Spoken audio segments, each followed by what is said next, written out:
Assalamualaikum warahmatullahi wabarakatuh. Selamat pagi anak-anakku semuanya. Apa kabar kalian hari ini? Semoga kalian dalam keadaan sehat walafiat ya. Oke anak-anak, untuk pertemuan kita kali ini kita akan belajar bersama tentang cerita rakyat. Nah, sebelum memasuki ke materi cerita rakyat, di sini kalian perlu ketahui terlebih dahulu ya untuk kompetensi dasar dan tujuan pembelajaran dari cerita rakyat itu sendiri. Nah, untuk kompetensi dasar di sini adalah mengidentifikasi nilai-nilai dan isi yang terkandung dalam cerita rakyat, baik lisan maupun tulis. Nah, kemudian setelah kalian mengetahui KD-nya atau kompetensi dasarnya, berikutnya adalah tujuan pembelajaran. Nah, untuk tujuan pembelajaran di sini agar kalian dapat mengidentifikasi nilai-nilai dan isi yang terkandung dalam cerita baik lisan maupun tulis dengan rasa ingin tahu, responsif dan tanggung jawab, bersikap jujur, percaya diri, serta pantang menyerah selama proses pembelajaran. Nah, anak-anak, langsung saja yuk kita belajar bersama tentang cerita rakyat. Nah, tahukah kalian apa itu cerita rakyat? Nah, di sini ada salah satu contoh gambar animasi mengenai cerita rakyat dari Jawa Barat, yaitu Lutung Kasarung.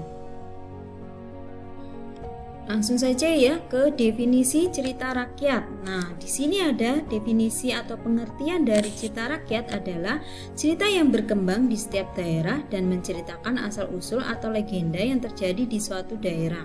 Cerita yang berasal dari masyarakat dan berkembang dalam masyarakat. Cerita rakyat merupakan bagian dari dongeng. Nah, kalau kalian lihat salah satu cerita rakyat yang terkenal dari Jawa Barat yaitu ada Sangkuriang dan Tangkuban Perahu. Ya anak-anak, kita lanjut kembali. Berikutnya setelah kalian mengetahui definisi dari cerita rakyat, nah sekarang kita belajar mengenai ciri-ciri dari cerita rakyat.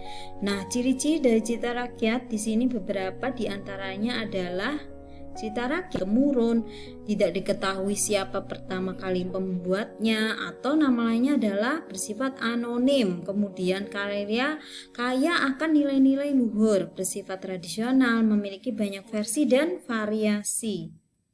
Nah, anak-anak, setelah kita mengetahui definisi, kemudian ciri-ciri, berikutnya adalah unsur-unsur dalam cerita rakyat. Yuk kita kupas bersama unsur cerita rakyat. Nah, di antara kalian adakah yang tahu mengenai unsur-unsur dalam cerita rakyat ada apa saja ya? Oke, di sini ada dua unsur ya. Nah, ada dua unsur dalam cerita rakyat, yaitu unsur intrinsik dan unsur ekstrinsik. Nah, kita pertama di sini membahas unsur intrinsik terlebih dahulu ya. Nah, unsur intrinsik adalah unsur yang membangun sebuah cerita dari dalam. Adapun unsur ekstrinsik adalah unsur yang membangun sebuah cerita dari luar seperti nilai-nilai cerita rakyat.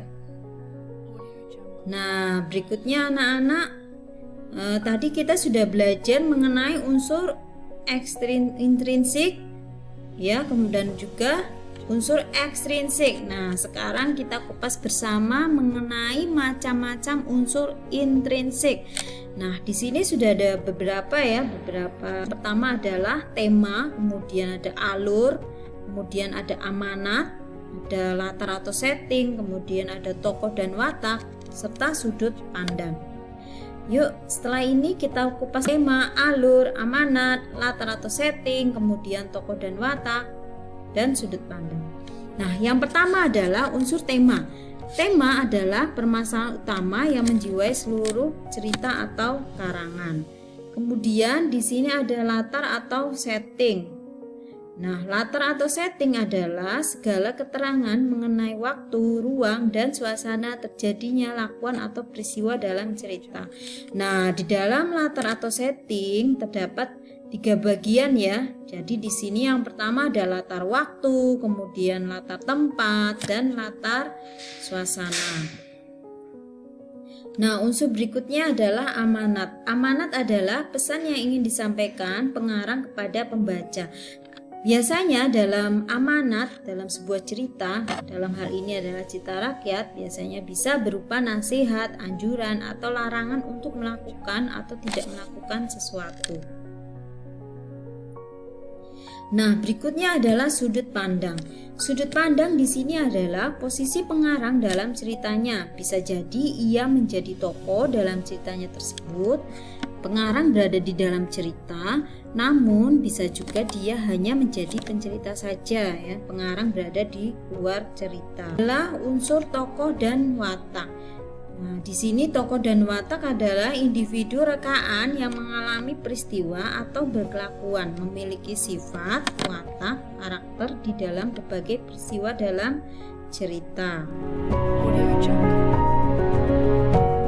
Nah, untuk watak ya, berdasarkan wataknya tokoh ini dibagi menjadi 3, yaitu tokoh protagonis atau dikenal dengan istilah tokoh baik, kemudian tokoh antagonis atau tokoh jahat, dan tokoh protagonis atau sebagai tokoh penengah.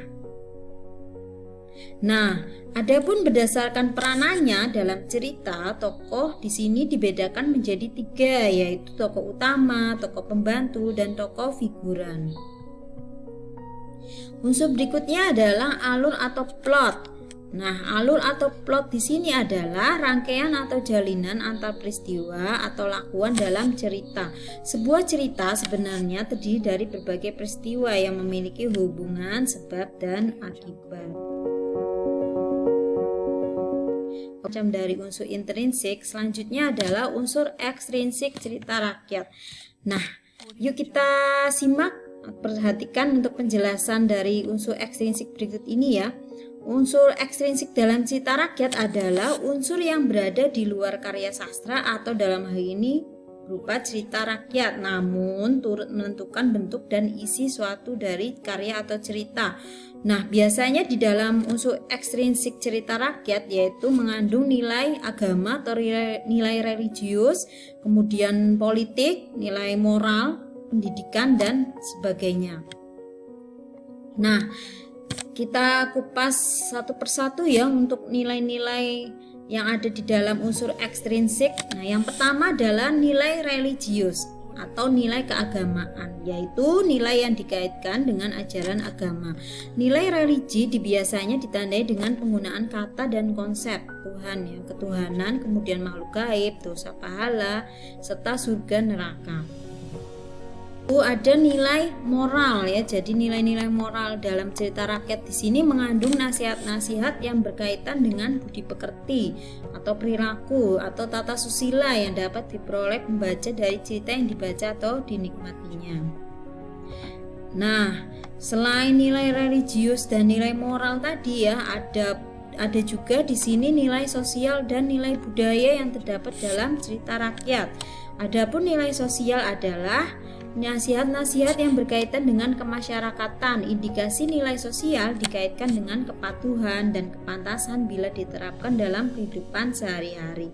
Nah, adapun nilai budaya adalah nilai yang diambil dari budaya yang berkembang secara turun-temurun di masyarakat. Ciri khas dari nilai budaya di sini adalah ya, berbeda dengan nilai lainnya. Ya, adalah masyarakat takut meninggalkan atau menentang nilai tersebut karena takut sesuatu yang buruk akan menimpanya. Jadi di dalam sebuah cerita rakyat di sini banyak mengandung nilai budaya atau nilai tradisi ya.